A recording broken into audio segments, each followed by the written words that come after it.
भगवान आए तो पहले ग्राह पर उठाए, चक्र से मारा और ग्राह का मुख फट गया। यदि गला काट देते तो गजेंद्र का पैर भी कट जाता। पहले ग्राह का उद्धार किया, उसके बाद गजेंद्र का उद्धार किया। तो ग्राह का उद्धार किया तो गजेंद्र का उद्धार तो हो ही गया। और दोनों को श्राप लगा था, दोनों को भगवान के द्वारा उद्धार। गजेंद्र को भी श्राप लगा था और ग्राह को भी श्राप लगा था। गजेंद्र एक इंद्रध्रुव नाम के राजा थे, जो अगस्त ऋषि को देखकर प्रणाम नहीं किए तो अगस्त ऋषि ने श्राप दे दिया कि मदमस्त हाथी की तरह चले आ रहे संत को देखकर प्रणाम नहीं कर सकते। तो यहाँ पर श्राप दे दिया कि जाओ तुम हाथी हो जाओ। तो गजेंद्र और ग्राह को कैसे श्राप लगा? एक देवल ऋषि ही जल में खड़े होकर तप कर रहे हैं, तो एक हूहू नाम का गंधर्व, ये हूहू नाम का गंधर्व जो है हंसने हंसाने वाले गंधर्व है। हा हा हूहू लोग कहते ना क्या हा हा हूहू की। तो ये हूहू नाम का गंधर्व गया और डुबकी लगाकर देवल ऋषि का चरण पकड़कर जल में अंदर प्रणाम करता है। देवल ऋषि को लगा कि लगता किसी ग्राह ने मेरे पैर को पकड़ा और भागे बाहर की तरफ। जब बाहर की तरफ गए तो वो हंसने लगा, बोले कि महाराज मैं तो आपको प्रणाम करने आया था। देवल ऋषि ने कहा कि बाहर से प्रणाम नहीं कर सकते, जल में डुबकी लगाकर ग्राह की तरह मुझे प्रणाम किए जाओ, मैं तुम्हें श्राप देता हूँ, ग्राह ही हो जाओ। और वही हूहू नाम का गंधर्व मगर बना ग्राह। और आज दोनों का उद्धार भगवान के द्वारा हो जाता है। बोलो वृंदावन भगवान की। तो भगवान ऐसे कृपा करते हैं भक्तों पर। यहाँ पर एक मनवंतर में सुखदेव जी महाराज ने कहा कि दुर्वासा जी गए हैं वैकुंठ में श्री हरि के पास, और श्री हरि के यहाँ गए तो भगवान हरे अपनी माला पहना देते हैं दुर्वासा जी।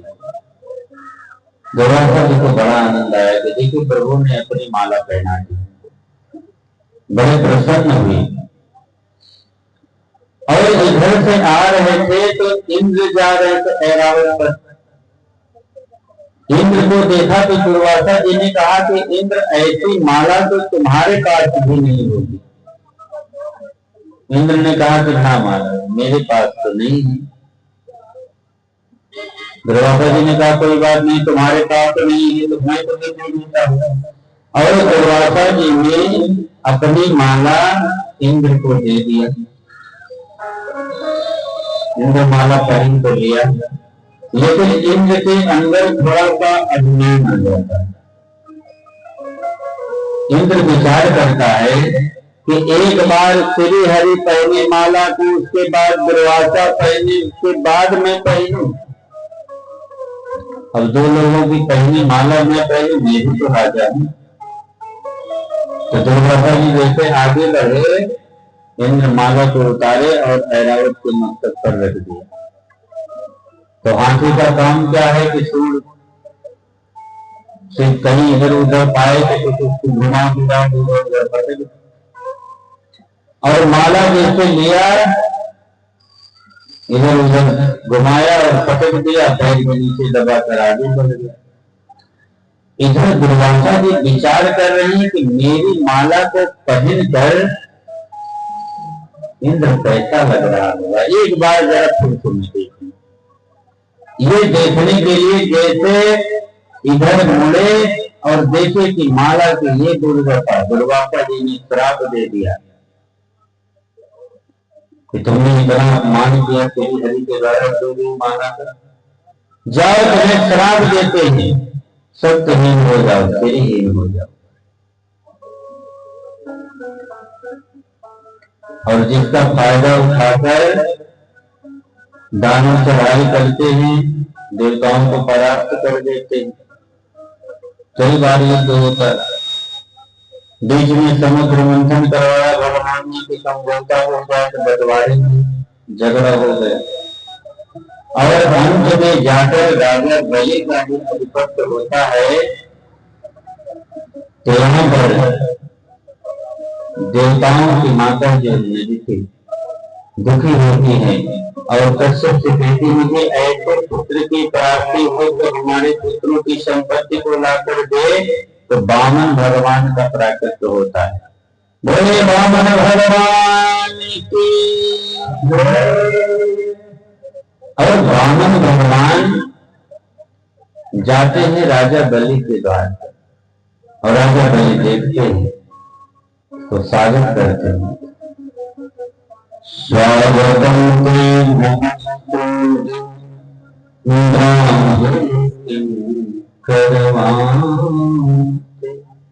स्वागत है ब्राह्मण देव आपका। आइए, क्या चाहिए आपको? वामन भगवान ने कहा कि हम संतोषी ब्राह्मण, हमको कुछ चाहिए नहीं। राजा बलि ने कहा, इतनी बड़े राजा के पास आप आए हैं और बिना कुछ लिए लौट जाएंगे तो ये ठीक नहीं महाराज, बताइए क्या चाहिए। वामन भगवान ने कहा कि चाहिए हमको कुछ नहीं। बार बार मना कर रहे हैं, बार बार राजा बलि निवेदन कर रहे हैं कि महाराज कुछ तो मांगिए। तो वामन भगवान ने कहा कि ऐसा है कि मैं लेना तो कुछ नहीं चाहता हूं, लेकिन लगता है कि आप बिना दिए मानेंगे नहीं, तो ऐसा कीजिए कि एक बार संकल्प कर लीजिए।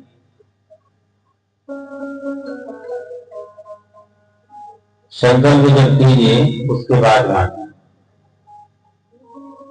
शुक्राचार्य जी ने धीरे से बुलाया और राजा बलि से कहा कि मुझे लगता है चलिए विष्णु ही आया है तो लेकर चला जाएगा। ऐसा करो, मना कर दो, मना कर दो कि हमने कुछ देने के लिए कहा है, मैंने कुछ कहा ही नहीं देने के लिए, ऐसा कर दो। लेकिन राजा बलि ने कहा कि मैं कैसे मना कर दूं। शुक्राचार्य जी ने कहा कि देखिए, कुछ स्थान ऐसे हैं जहां पर झूठ भी बोल देने से कोई दोष नहीं। इसलिए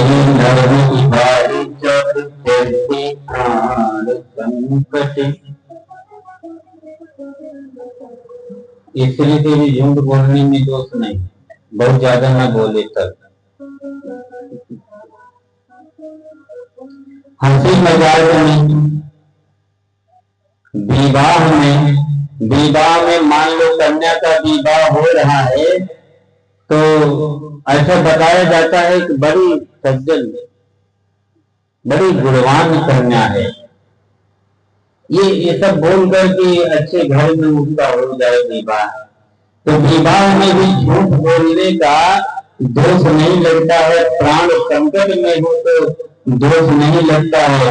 अगर ब्राह्मण की हत्या होने से बच जाए झूठ बोलने पर तब भी दोष नहीं लगता, वो हत्या होने से बच जाए तो दोष नहीं लगता।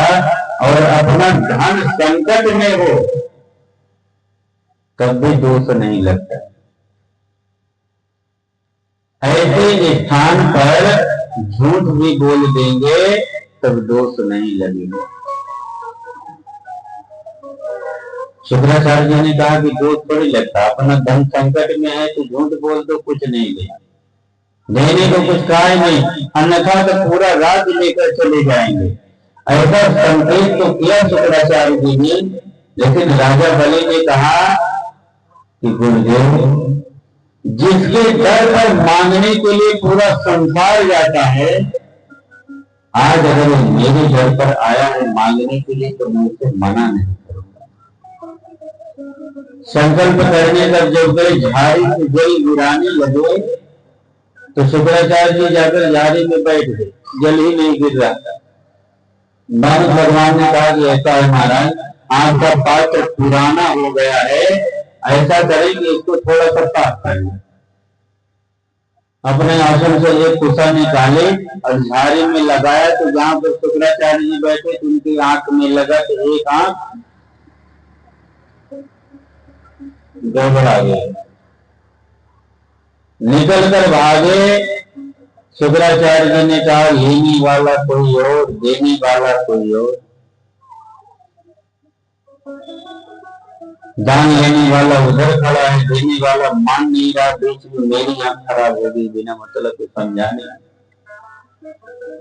संकल्प किया। इसके बाद बामन भगवान ने कहा कि महाराज ज्यादा कुछ नहीं चाहिए, केवल 3 पग भूमि, 3 चरण ही भूमि चाहिए। और इतना जब सुने तो राजा बलि तो हंसने लगे, बोले रे बामन की बामन ही, अरे इतने बड़े राजा के पास आया तो मांगा भी तो केवल 3 चरण भूमि।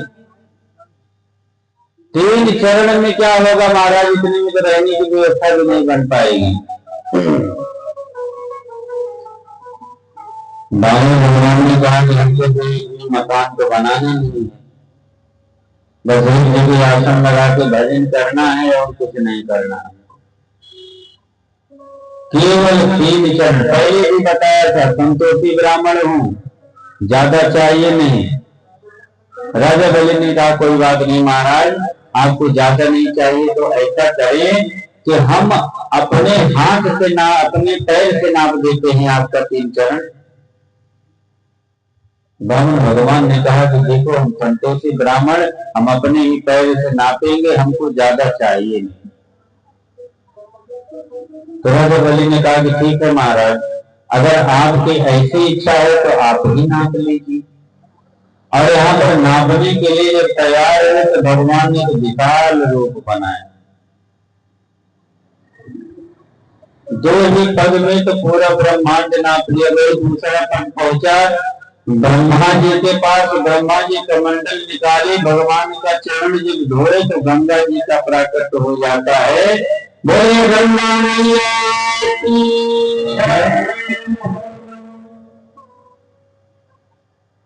और संयोग की बात है कि कथा भी गंगा जी के किनारे ही चल रही है, ज्यादा दूरी पे नहीं है गंगा जी। तो गंगा मैया का प्राकट हो जाता है। 2 चरण में तो पूरा नाप लिया, बोले तीसरा चरण था रखी महाराज।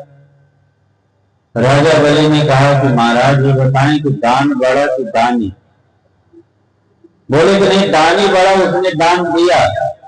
तो बोले कि 2 पग में पूरे दान को नाप लिया, तो तीसरे में दानी को भी नाप लिया और तीसरा पैर रखा राजा बलि के सिर पर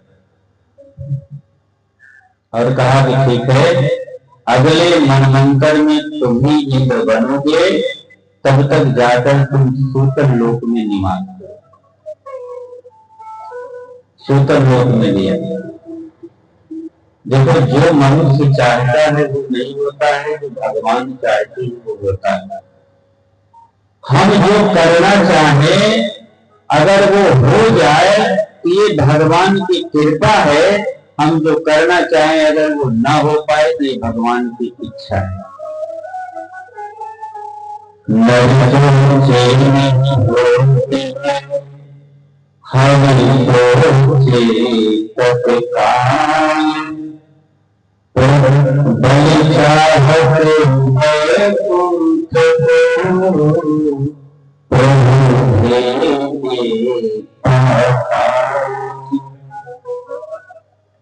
तो कई दल हैं, अदल विदल सुतल तलातल महातल रसातल पाताल।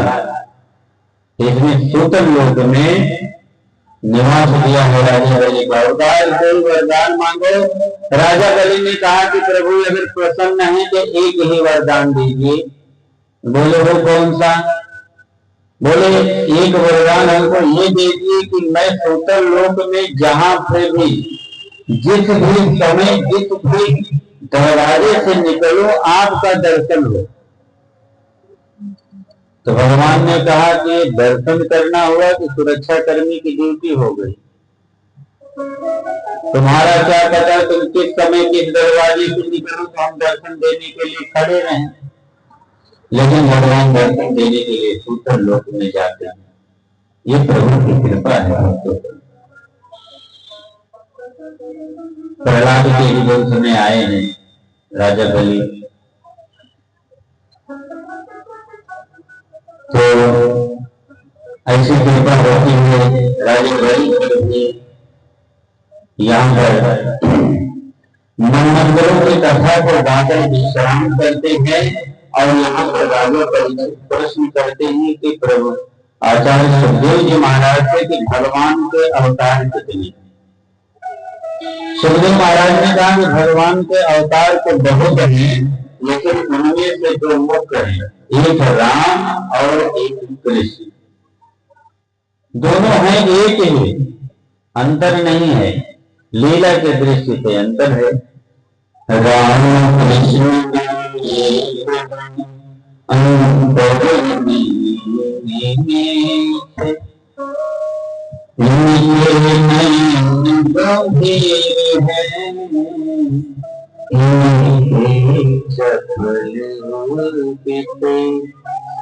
भगवान राम मर्यादा पुरुषोत्तम है, तो भगवान कृष्ण लीला पुरुषोत्तम है।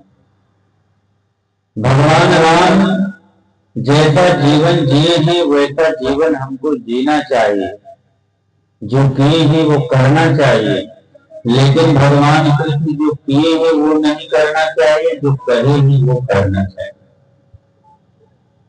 लीला के दृष्टि से दिखता है कुछ और होता है कुछ और, तो भगवान कृष्ण ने जो कहा है वो करना चाहिए। यहाँ पर बताया कि दो मुख्य अवतार है, राम और कृष्ण, दोनों ही एक ही। ऐसे एक बार गोस्वामी जी गए वृंदावन में, तो वृंदावन में पुजारी ने कहा कि बाकी बिहारी को माथा टेकना पड़ेगा, तो तुलसीदास जी ने कहा तो अपने राम जी को ही माथा टेकते हैं। तो निवेदन किया गोस्वामी जी ने, क्या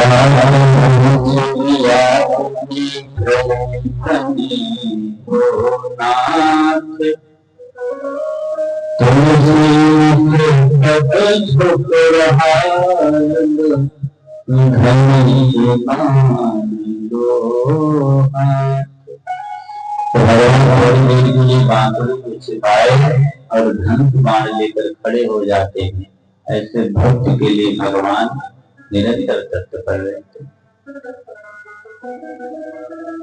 अब देखिए मंगलों की कथा के बाद यहाँ पर जब राम की चर्चा हुई है, तो आचार्य सुखदेव जी महाराज नवम स्कंद में भगवान राम की कथा को सुनाते हैं और थोड़े समय के लिए आपको लेकर चलते हैं अयोध्या की तरफ। अच्छा, अयोध्या दर्शन के लिए कितने लोग गए हैं हाथ उठाएंगे?